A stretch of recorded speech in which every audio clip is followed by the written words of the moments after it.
panibagong araw, panibagong ganap sa buhay. Natagalan ng upload ko na to kasi masyado tayong maraming ganap. Alam mo naman ng mga mami, hindi nawawala ng gawain sa bahay. Kung hindi laba day, ay linis day. At everyday ay luto day. Sana meron ding sahod day, no? Yung literal na sa amin talaga at hindi pambili ng sabon pang laba.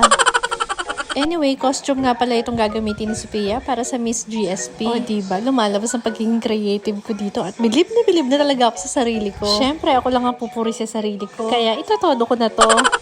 Nature costume nga pala ang team nila ngayon. At sulit na naman ang mga halaman ni Mama sa amin.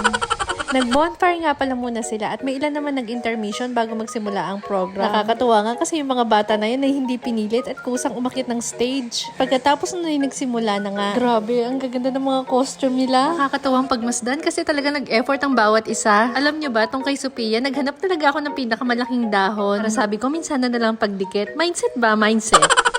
Tapos nakita ko to. Ay, Diyos ko, pinamukha sa akin kung gaano ako katamad. Ang winner mo dito, Mami! At inirampa na nga ng mga batang to ang kanilang magagandang damit. Habang pinagmamasdan ko nga sila, ay napapaisip tuloy ako kung ilang gusti kaya ang naubos ng bawat isa sa kanila. Ang dami na nga problema, dumagdag pa to sa isipin ko.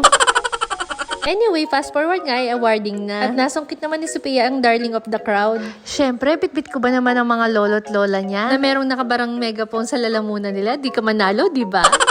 Inabukasan nga ay puro outdoor activity na sila. Buti nga at pinagbigyan ng panahon at di umulan. Hindi pa man nagsisimula ay parang gutom na sila. Alauna na nga pala ng mga oras na yan. O mga mami, kinaklaro ko lang hindi ko binantayan si Sophia ha. Inantabayanan ko lang kasi baka mag-uwian na at sininip ko na ibang gamit niya. Hoy, nagpaliwanag!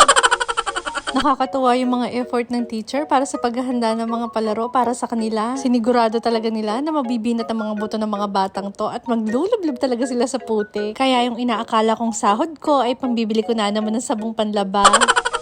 Baka nga abonado pa kasi kailangan ng Zonrox nito. Dahil Diyos ko, si Sophia akala yata panalo siya pag mas maraming putik ang nailagay sa katawan niya.